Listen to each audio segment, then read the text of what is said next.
Setelah kehancuran pasukan Raja Abraha, kota Mekah semakin ternama. Dari kota inilah sejarah manusia paling mulia dimulai. Ka'bah sebagai jantung kota Mekah semakin ramai dikunjungi para peziarah. Demikian pula para pedagang. Mereka datang dari berbagai penjuru jazirah. Namun sayang, Ka'bah mulai diselewengkan fungsinya. Akibatnya, kejahiliahan merajalela. Bahkan pada masa itu, memiliki bayi perempuan adalah hal yang sangat memalukan. Aib bagi keluarga. Sehingga sebagian dari mereka tega membunuh bayi perempuan mereka sendiri. Di tengah kondisi masyarakat jahiliyah itulah Nabi Muhammad dilahirkan. Bayi luar biasa itu lahir dari rahim seorang wanita mulia bernama Aminah. Pada saat itu ditandai peristiwa-peristiwa yang luar biasa. 10 balkon istana Kisra runtuh. Juga padamnya api-api yang biasa disembah oleh orang-orang Majusi.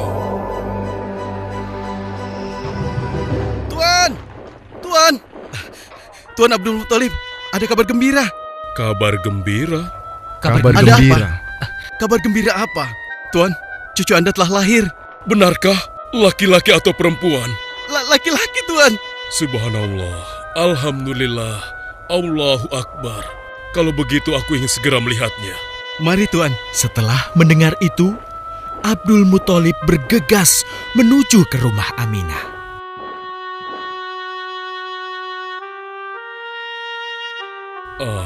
Cucuku, kasihan engkau terlahir yatim. Dengan penuh kasih sayang, Abdul Muthalib membawa cucunya ke Ka'bah. Ya Allah, jadikanlah cucuku ini menjadi seorang yang mulia dan terhormat, sebagaimana Nabimu Ibrahim alaihissalam.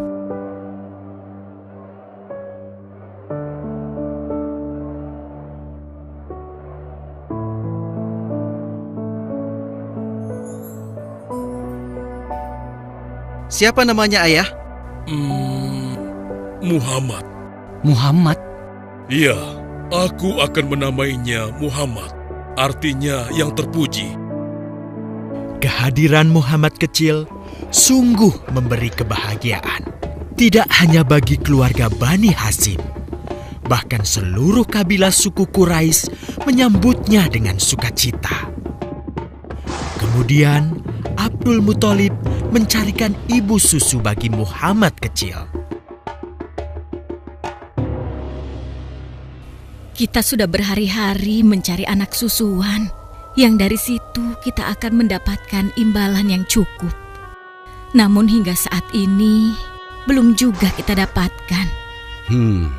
Ya, istriku, aku mengerti. Apa kita terima saja bayi yatim itu? Muhammad maksudmu? Iya, cucu dari Abdul Muthalib. Kasihan dia. Hampir semua teman-teman dari rombongan kita tidak ada yang mau menyusuinya. Karena tidak ada harapan untuk mendapatkan imbalannya dari ayah bayi itu. Betul juga engkau, istriku. Kasihan anak itu. Aku mendukungmu jika engkau susui dia.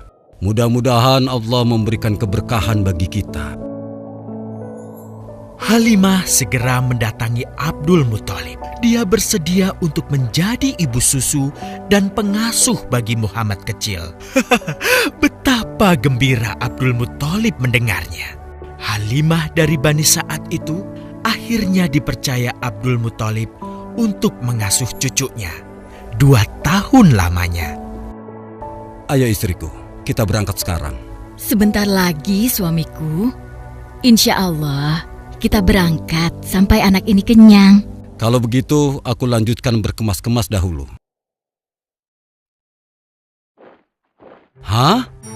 Ada apa suamiku? Lihat, unta dan keledai kita. Mereka demikian sehat, tidak seperti sebelumnya.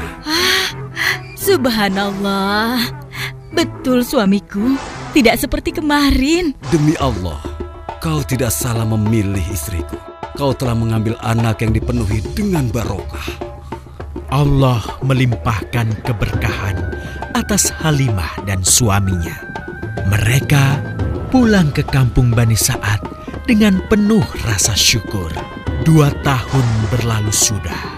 Tugas Halimatus Sya'diyah sesungguhnya telah usai. Saatnya Muhammad kecil harus dikembalikan kepada ibunya. Terima kasih Halimah. Engkau telah merawat anakku dengan baik selama 2 tahun. Tidak ada yang bisa kuberikan, kecuali aku berdoa. Semoga Allah memberkahi engkau dan keluargamu. Amin. Saya juga bersyukur diberikan kepercayaan dan kesempatan merawat anakmu, wahai Ibu Aminah. Namun, begini Bu, mohon maaf. Kalau boleh, izinkan aku merawat Muhammad lebih lama lagi. Aku masih sangat sayang padanya. Baiklah, kalau begitu aku setuju dengan usulmu. Bawa dan rawatlah Muhammad sebagaimana dia anakmu sendiri. Terima kasih Ibu, terima kasih. Begitulah, Muhammad kecil kembali ke tengah-tengah Bani Sa'ad. Ia tumbuh menjadi anak yang memiliki banyak teman karena kemuliaan akhlaknya. Tatkala berusia sekitar 4 tahun, terjadilah suatu peristiwa. Muhammad? Kenapa Muhammad? Muhammad dibawa orang. Hah? Dibawa orang? Diculik? Coba ceritakan. Ketika kami tengah bermain, tiba-tiba ada orang dewasa datang. Dia langsung membawa pergi Muhammad dan membunuhnya. Hah? Membunuhnya? Ya Allah, di mana? Di mana? Antarkan ibu ke sana. Dengan perasaan cemas, Halimah bergegas menuju tempat itu. Dan dilihatnya, Muhammad kecil tengah terduduk. Muhammad, apa yang terjadi denganmu? Dengan sangat tenang dan jelas, Muhammad kecil menceritakan apa yang telah terjadi. Bahwa seseorang telah membelah dadanya, mengambil hatinya, kemudian mencucinya dan mengembalikannya lagi ke tempatnya semula. Maka sesungguhnya yang datang itu adalah malaikat Jibril.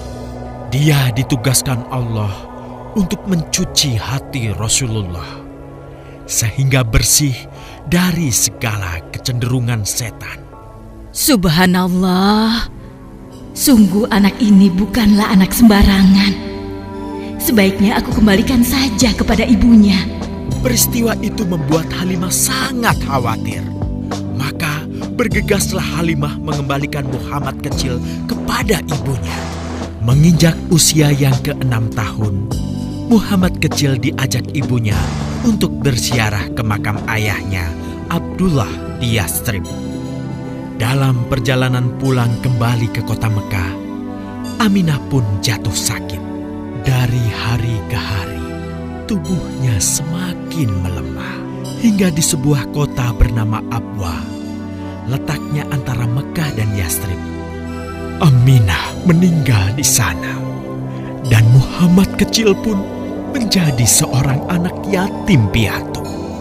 Sejak itulah Muhammad kecil dirawat dengan penuh cinta dan kasih sayang oleh kakeknya, Abdul Muthalib. Muhammad, sudah berhentilah memerah susunya. Insya Allah, sudah cukup untuk persediaan kita hari ini. Beristirahatlah sejenak. Makanlah agar kau tetap sehat.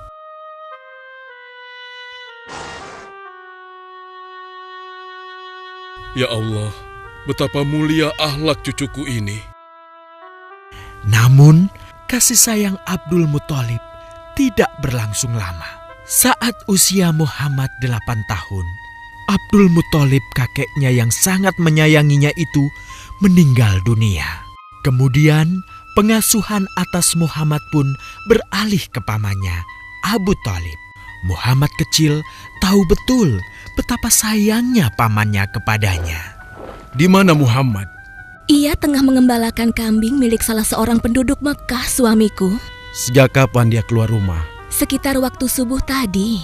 Subhanallah, betapa baiknya akhlak keponakanku ini. Ya Allah, maafkan ketidakmampuanku mencukupi kebutuhan keponakanku. Sayangi dan berkahilah dia. Jadikanlah dia orang yang mulia di antara manusia. Hingga saat usia Muhammad menginjak 12 tahun, pamannya Abu Thalib mengajaknya berdagang ke Syam. Sampailah mereka di satu daerah bernama Busra. Saat mereka beristirahat, datanglah seorang pendeta menghampiri. Wahai saudaraku, selamat datang di Busra. Tampaknya kalian bukan orang sini. Dari manakah kalian berasal? Terima kasih saudaraku, kami datang dari Mekah. Lalu, siapakah gerangan anak ini? Ini adalah keponakanku, Muhammad namanya. Apakah engkau bertanggung jawab atasnya, Tuan? Ya, Kemana ayahnya? ayahnya sudah meninggal sejak ia masih dalam kandungan. Oh, apakah kini dia yatim piatu? Benar, Aku sungguh beruntung bertemu dengannya. beruntung. Beruntung apa? Sungguh, keponakanmu ini adalah orang yang sangat istimewa. Oh ya? Ya, dia adalah seorang nabi, Hmm? seorang utusan Allah. Bagaimana kau tahu hal itu? Aku tahu karena aku seorang pendeta. Dan berita kedatangan dia sebagai seorang utusan Allah sudah disampaikan di dalam Injil. Bahkan aku pun bisa mengetahuinya dari cincin kenabian yang berada di bagian bawah tulang rawan bahunya yang menyerupai buah apel sebagai tanda kenabiannya. Begitulah pendeta bernama Bahira menyampaikan kepada Abu Thalib perihal kenabian Muhammad. Ia berpesan agar menjaga baik-baik keponakannya itu, karena Muhammad kelak di suatu saat nanti akan menghadapi banyak gangguan dan rintangan. Istriku, Muhammad sudah berusia 25 tahun. Aku pikir sudah saatnya dia untuk menikah. Betul, suamiku. Namun, dengan siapakah dia akan kita jodohkan? Kemarin Khadijah mengirimkan utusannya dan menyatakan keinginan Khadijah untuk menjadikan Muhammad sebagai suaminya.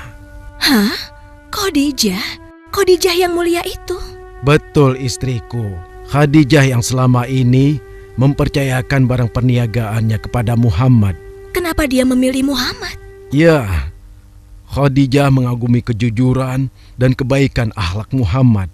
Menurutmu sendiri bagaimana? Aku pikir Khadijah adalah wanita terbaik bagi Muhammad. Kita akan melamarnya. Tepat di usia 25 tahun, Nabi Muhammad menikahi Khadijah yang berusia 40 tahun.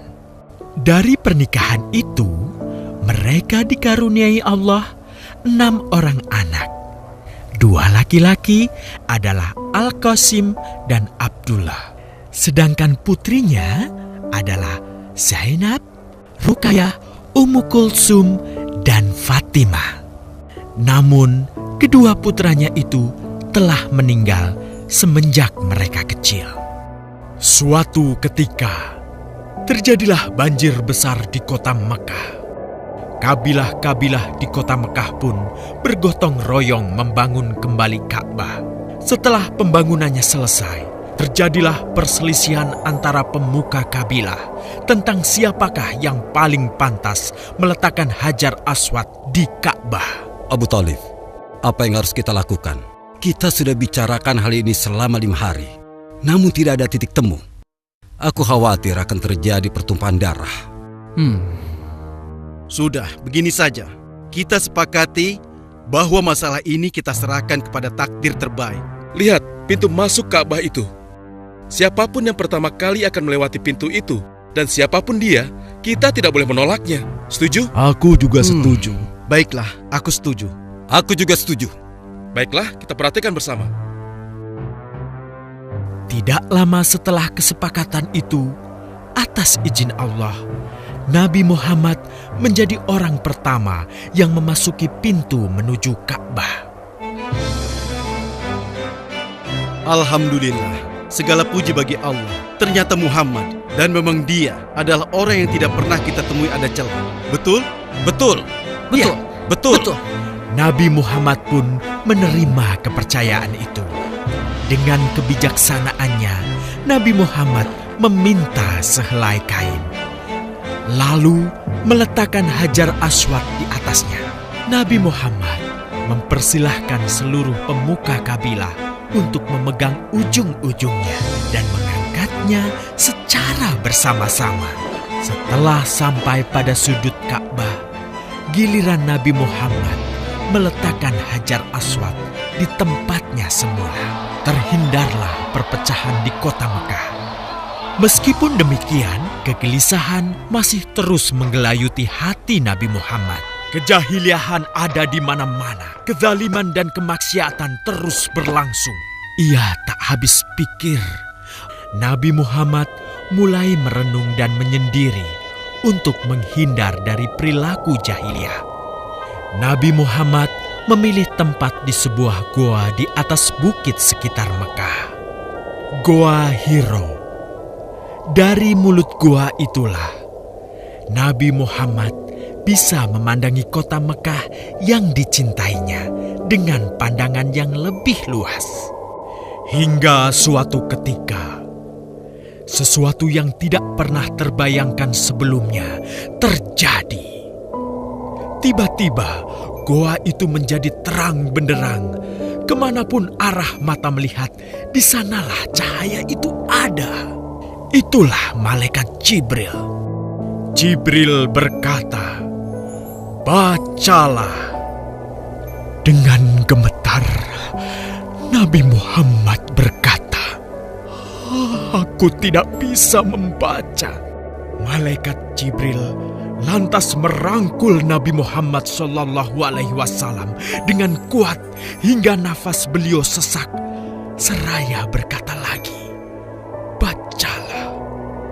Sampai akhirnya malaikat Jibril membantunya setelah merangkulnya dan menyuruhnya membaca hingga 3 kali. Kemudian malaikat Jibril membantunya membaca. "Bacalah dengan menyebut nama Tuhanmu yang menciptakan. Dia telah menciptakan manusia dari segumpal darah. Bacalah, dan Tuhanmulah yang paling pemurah, yang mengajarkan manusia dengan perantaraan Al-Qalam. Dia mengajarkan kepada manusia apa yang tidak diketahuinya." Kalimat suci telah terucap. Resmilah sudah. Dari dalam Goa Hiro, Allah mengangkat Nabi Muhammad SAW sebagai penuntun dari kegelapan menuju cahaya, dari keburukan menjadi kebaikan, dan dari kesengsaraan menuju ke keselamatan.